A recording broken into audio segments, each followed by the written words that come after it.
ಪರಿಚಯ ಮಾಡಿರ್ತಕ್ಕಂಥ ನಮ್ಮ ಮುಳಬಾಗಿಲು ತಾಲೂಕಿನ ಜನಪ್ರಿಯ ಶಾಸಕರಾಗಿರ್ತಕ್ಕಂಥ ಸಮೃದ್ಧಿ ಮಂಜುನಾಥ್ ಅವರೇ, ವೇದಿಕೆ ಮೇಲೆ ಉಪಸ್ಥಿತರಿರುವ ಎಲ್ಲ ಗಣ್ಯರೇ, ತಮ್ಮೆಲ್ಲರಿಗೂ ಕೂಡ ಗೊತ್ತಿದೆ ಹೆಣ್ಣೊಂದು ಕಲ್ತರೆ ಶಾಲೆಯೊಂದು ತೆರೆದಂತೆ.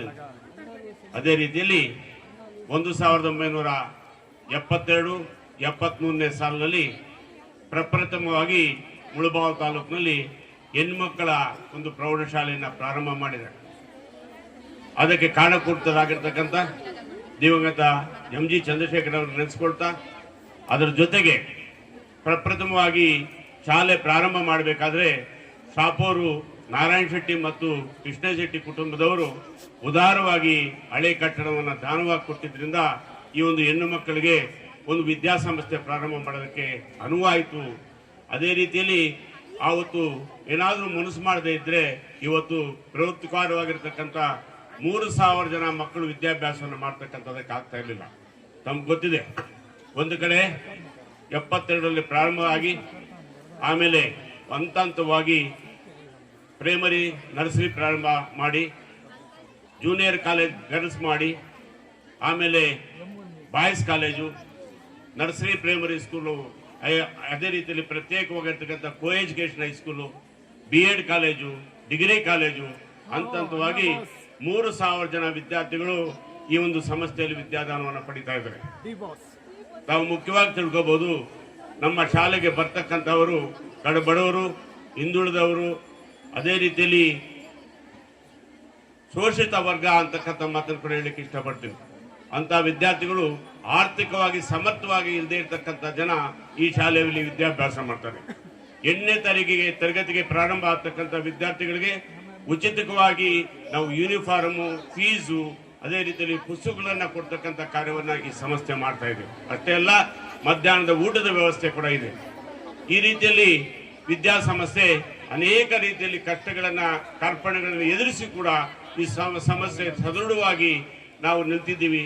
ಅಷ್ಟೇ ಅಲ್ಲ, ಹಂತವಾಗಿ ಎಲ್ಲ ಹಂತದಲ್ಲೂ ಕೂಡ ಹೈಸ್ಕೂಲ್ನಲ್ಲಿ ಉತ್ತಮವಾಗಿರ್ತಕ್ಕಂಥ ಫಲಿತಾಂಶ, PUCನಲ್ಲಿ 100% ಫಲಿತಾಂಶ, ಅದೇ ರೀತಿಯಲ್ಲಿ ಡಿಗ್ರಿನಲ್ಲಿ ನಮ್ಮ ನಾರ್ತ್ ಯೂನಿವರ್ಸಿಟಿಯಲ್ಲಿ ಈ ವರ್ಷ ಕೂಡ ಪ್ರಥಮ ರ್ಯಾಂಕನ್ನು ಪಡೆದಿರ್ತಕ್ಕಂಥ ಕೀರ್ತಿ ಸಂಸ್ಥೆಗಿದೆ.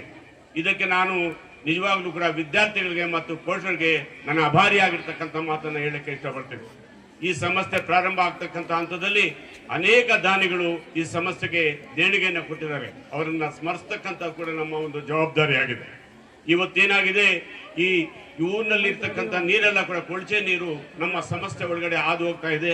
ನಾನು ಕೂಡ ಮೊನ್ನೆ ಸೋಮಣ್ಣವರು ಕೂಡ ಲಾಸ್ಟ್ ಟೈಮು ಮುನ್ಸಿಪಲ್ ಕಾರ್ಪೊರೇಷನ್ನಲ್ಲಿ ಕೇಳಿದ್ವಿ, ಏನಾದರೂ ಮಾಡಿ ಸರ್ ಬಜೆಟ್ ಅಲ್ಲಿ ಹಾಕ್ತೀವಿ ಅಂತಕ್ಕಂಥ ಮಾತನ್ನು ಹೇಳಿದ್ರು. ಖಂಡಿತವಾಗ್ಲೂ ಆಗಲಿಲ್ಲ.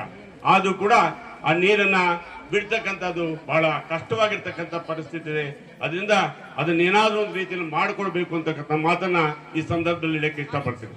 ಅಷ್ಟೇ ಅಲ್ಲ, ನಿಮ್ಗೆಲ್ಲ ಕೂಡ ಗೊತ್ತಿದೆ, ಈಗ ತಾನೇ ಎಲ್ಲಾ ಹಂತದಲ್ಲೂ ಕೂಡ ವಿದ್ಯಾಸಂಸ್ಥೆಗಳಿಗೆ ಈ ಸ್ವತ್ತನ್ನ ಮಾಡ್ತಕ್ಕಂಥ ಒಂದು ಕೈಂಕರ್ಯ ಆಗಬೇಕಾಗಿದೆ. ಈ ಸ್ವತ್ತನ್ನ ಮಾಡ್ತಕ್ಕಂಥದ್ದು ಯಾವ ರೀತಿ ಸರ್ಕಾರಿ ಸ್ಕೂಲ್ ಮಾಡ್ತಾರೋ ಅದೇ ರೀತಿ ಕೂಡ ಇದು ಕೂಡ PUC ಮತ್ತು ಪ್ರೌಢಶಾಲೆ ಕೂಡ ಅನುದಾನಿತವಾಗಿರ್ತಕ್ಕಂಥ ರೀತಿಯಲ್ಲಿ ಇದು ಕೂಡ ಒಂದು ಈ ಸ್ವತ್ತನ್ನ ಮಾಡ್ಕೊಳ್ತಕ್ಕಂಥದಕ್ಕೆ ಅವಕಾಶವನ್ನು ಮಾಡಿಕೊಡ್ಬೇಕು ಅಂತಕ್ಕಂಥ ಮಾತನ್ನ ಈ ಸಂದರ್ಭದಲ್ಲಿ ಮನವಿ ಮಾಡೋಕೆ ಇಷ್ಟಪಡ್ತೀನಿ. ಅಷ್ಟೇ ಅಲ್ಲ, ಈಗ ತಾನೇ ಮಾನ್ಯ ಶಾಸಕರು ನೋಡಿದ್ದಾರೆ, ನಮಗೆ 3 ಜನ ಕೌನ್ಸಿಲರ್ಸು ಒಬ್ಬರ ಮೇಲೆ ಒಬ್ರು ಹಾಕೊಂಡು ನಮ್ಮ ರಸ್ತೆ ಎಲ್ಲ ಕೂಡ ಒಳಗಡೆ ಬಂದ್ರೆ ನಮ್ಮ ಸಂಸ್ಥೆ ಚೆನ್ನಾಗಿ ಕಾಣ್ತದೆ. ಆದ್ರೆ ರಸ್ತೆ ಬಹಳ ಅದನ್ನು ಕೂಡ ಮಾಡಿಕೊಡ್ತಕ್ಕಂಥ ಒಂದು ಪ್ರಯತ್ನ ಮಾಡಿಕೊಟ್ಟಾಗ ಖಂಡಿತವಾಗ್ಲೂ ಕೂಡ ಇಲ್ಲಿರ್ತಕ್ಕಂಥ ವಿದ್ಯಾರ್ಥಿಗಳಿಗೆ ಬಹಳ ಅನುಕೂಲ ಆಗ್ತದೆ ಅಂತಕ್ಕಂಥ ಮಾತನ್ನ ಹೇಳಲಿಕ್ಕೆ ಇಷ್ಟಪಡ್ತೀನಿ. ಮಾನ್ಯ ಶಾಸಕರು ಇವತ್ತು ಬಹಳ ಖುಷಿಯಾಗಿದೆ, ನಮ್ಮ ಸಮಸ್ಯೆ ವಿದ್ಯಾರ್ಥಿಗಳಿಗೆ ಅನುಕೂಲ ಮಾಡಿಕೊಡ್ತಕ್ಕಂಥ ದೃಷ್ಟಿಯಲ್ಲಿ ಇವತ್ತು ಸುಸಜ್ಜಿತವಾಗಿರ್ತಕ್ಕಂಥ ಒಂದು ಕಟ್ಟಡವನ್ನು ಕಟ್ಟೋದಕ್ಕೆ ಅನುದಾನವನ್ನು ನೀಡಿದ್ದಾರೆ. ನಾವು ನಿಜವಾಗ್ಲೂ ಕೂಡ ನಿಮಗೆ ನಾವು ಆಭಾರಿಗಳಾಗ್ತೀವಿ ಅಂತಕ್ಕಂಥ ಮಾತನ್ನ ಹೇಳಲಿಕ್ಕೆ ಇಷ್ಟಪಡ್ತೀವಿ. ಪ್ರೀತಿಯ ವಿದ್ಯಾರ್ಥಿಗಳೇ, ನೀವು ಯಾವ ರೀತಿಯಲ್ಲಿ ಉತ್ತಮವಾಗಿರ್ತಕ್ಕಂಥ ಫಲಿತಾಂಶವನ್ನು ತಂದುಕೊಡ್ತಿರೋ ಅದೇ ರೀತಿಯಲ್ಲಿ ಮುಂದಿನ ದಿನಗಳಲ್ಲಿ ಇಲ್ಲಿ ಕ್ಯಾಂಪಸ್ ಸೆಲೆಕ್ಷನ್ ಅಂತಕ್ಕಂಥದ್ದು ಕೂಡ ವ್ಯವಸ್ಥೆ ಮಾಡ್ತಕ್ಕಂಥದಕ್ಕೆ ಆಡಳಿತ ಮಂಡಳಿ ತೀರ್ಮಾನ ಮಾಡಿದೆ.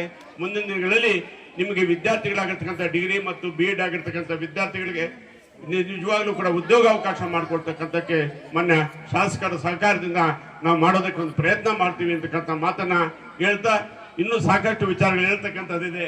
ಆದರೆ ಮಾನ್ಯ ಶಾಸಕರು ಆಗ್ಲೇ ಹೇಳಿದ್ರು, ಹಳೇದೆಲ್ಲ ಕೇಳಿದ್ದೀನಪ್ಪ, ಸ್ವಲ್ಪ ಕಡಿಮೆ ಮಾತಾಡುವಂತಕ್ಕಂಥ ಮಾತನ್ನು ಹೇಳಿದ್ರು.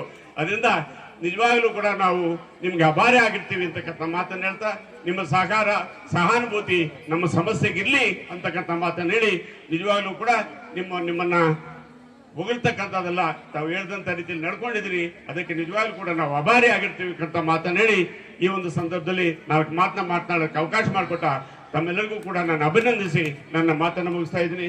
ಜೈ ಹಿಂದ್, ಜೈ ಕರ್ನಾಟಕ.